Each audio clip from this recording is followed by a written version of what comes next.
Salut les amis, content de retrouver petite vidéo actualité du FC Barcelone. Donc comme vous le savez tous, la trêve internationale vient de se terminer. Donc ça s'enchaîne déjà avec la Liga et la Ligue des Champions et ensuite le Classico le 26 octobre face au Real Madrid. Donc chez eux à la maison à Santiago Bernabéu. Donc ça serait chaud. On espère bien que le FC Barcelone va gagner. Et laissez-moi vous présenter un match les gars de Lionel Messi, un XXL de Lionel Messi parce qu'ils ont joué ce matin, dès l'aube, l'Argentine face à la Bolivie à domicile et Lionel Messi, trop fort. Lionel Messi à 37 ans qui met un triplé avec deux passes décisives, les gars. Donc c'est incroyable le niveau de Lionel Messi. Profitons-en, profitons de lui parce qu'il touche déjà à ça, fait Lionel Messi. Il y a des anti-Messi, mais pourquoi pas ne pas aimer ce joueur? Pourquoi vous le détestez? Pourquoi vous détestez un joueur aussi pareil qui fait marquer, qui dribble, qui élimine, qui fait rêver le football? Pourquoi le détester? Messi, incroyable. Donc, record encore une fois de Lionel Messi qui est devenu cette nuit le joueur avec le plus de triplés en sélection dans l'histoire. 10 triplés déjà pour Lionel Messi. Sa performance face à Bolivie à 37 ans, dont 3 buts et 2 passes décisives, les gars. Donc, comme je viens de dire, c'est incroyable. Il a déjà fait un masterclass avec la Bolivie.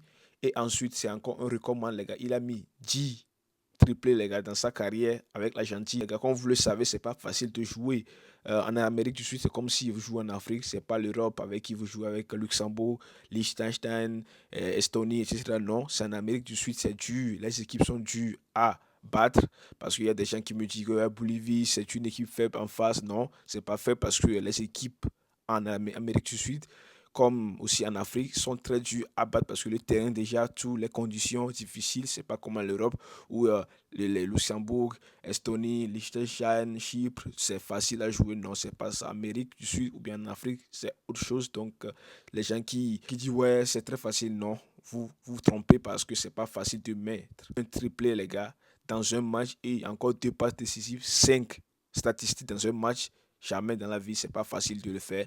Même si tu joues en Europe, c'est pas facile. Et si vous jouez en Afrique ou bien en Amérique du Sud, 5 fois décisif dans ce match, c'est pas facile. Et c'est incroyable de Lionel Messi. Et il devient le premier joueur à inscrire les 10 triplés, les gars, en Amérique du Sud dans sa sélection. Quelques déclarations de Lionel Messi. Plus que jamais, je ressens l'émotion d'être ici et la connexion avec les gens. Car ce sont peut-être mes derniers matchs, les gars. Quelle émotion encore une fois.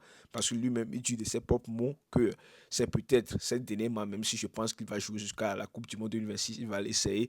Il va s'efforcer de jouer jusqu'à la Coupe du Monde 2026. Et on espère bien parce que lui-même, quand il est en train de dire que ce sont peut-être mes derniers matchs, les gars, profitons-en, aimez-le, chéris-le, parce qu'il le mérite, Lionel Messi grâce à la carrière qu'il a fait, les gars. C'est incroyable, Lionel Messi. Maintenant, on va encore parler de lui, son premier match avec le FC Barcelone officiel. Donc aujourd'hui, cela fait les 20 ans que Lionel Messi a fait ses débuts avec le FC Barcelone. Une légende totale du FC Barcelone et du football mondial, même s'il y a certains qui ne sont pas d'accord avec moi que c'est lui le meilleur joueur du monde, c'est lui le meilleur joueur de l'histoire du foot, c'est lui le GOAT. Tant pis pour vous parce que pour moi, il reste le meilleur joueur de l'histoire de football. Maintenant, on va parler maintenant du FC Barcelone. Donc, comme vous le savez, la trêve est terminée.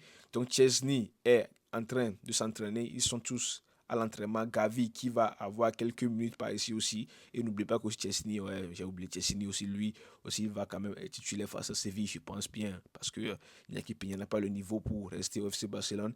Il y a aussi Inigo Martinez qui s'entraîne. Il y a aussi De Jong qui s'entraîne, qui ne sont pas allés à la trêve internationale, mais qui ne sont pas appelés par les coachs pour la trêve internationale. Donc, ils sont à 100% pour jouer le match contre Séville. Maintenant, on va parler de Lewandowski parce que sa femme, Anna Lewandowska, a posté quelque chose. Donc, pour voir que Lewandowski, euh, son pied droit est un peu bandé. Et le pourquoi? Parce qu'il a eu quelques coups, les gars, dans le match de la Pologne face à la Croatie hier. Et on était quand même choqués. On pensait qu'il est déjà blessé Lewandowski. Mais non, d'après les informations, l'ex-examen ont permis d'exclure une blessure pour Lewandowski. Il ne souffre que d'une contusion sévère au tibia droit. Il sera prêt pour le match contre Séville. Donc c'est quand même une bonne nouvelle pour le FC Barcelone parce que si Lewandowski se blesse maintenant, qui va jouer à son poste? Qui va jouer à son poste? Il n'y a pas de Victor Roquet, même le requin Ferran Torres qui est nul est quand même blessé. Qui va jouer pour Victor? Il a de niveau, mais il est tellement jeune pour être titulaire déjà avec le FC Barcelone, à mon avis, même s'il a montré en pré-saison qu'il peut le faire, mais c'est quand même très tôt pour le joueur. Et on est quand même content qu'il n'est pas blessé. Juste, il a eu quelques coups au niveau du tibia, sinon ça va. Et on espère bien qu'il sera prêt pour le Séville. Donc, optimiste avec Lewandowski, convaincu que ce n'est qu'un coup. Il pense qu'il sera disponible ce week-end. Le joueur subira d'autres tests à Barcelone. Donc, c'est ça que je viens de dire, que on espère bien qu'il sera prêt pour le match contre Séville. Maintenant, on va parler d'un joueur, les gars. Quel match, encore une fois, de Rafinha qui a joué avec la Seleção, le Brésil aussi. Quel match, quel début de saison de Rafinha, parce que je ne reconnais plus ce Rafinha. Sans vous mentir, je ne le reconnais pas parce qu'il est tellement bon. Rafinha, les gars, je vais vous montrer le statistique et pas passage sans oublier, je vais vous montrer, c'est le maillot que le FC Barcelone va porter Coldplay face au Real Madrid, bien sûr. Donc, revenons aux statistiques de Rafinha. Brésil 4-0 Pérou. Rafinha a joué 18 minutes et a marqué 2 buts, les gars. Quelle saison, encore une fois. Parce que n'oubliez pas qu'il n'était pas appelé avec la Seleção, le Brésil perdait ou bien match nul. Et il en manquait un Rafinha compétitif qui donne tout sur le terrain, qui presse les adversaires, qui a des frappes lointaines très bon. Et maintenant, il est de retour, les gars. 2 buts en 78 matchs. Parfait pour Rafinha. Quel match, encore une fois. Et je ne comprends pas qu'est-ce qu'il a mangé. Pourquoi il fait aussi un si bon saison Rafinha. Je ne comprends pas, les gars. Expliquez-moi. Mettez ça dans les commentaires. Pourquoi il est devenu si bon. Parce qu'avant, on le critiquait, on disait qu'il n'était pas un Brésilien parce qu'il ne pouvait pas dribbler un contre un.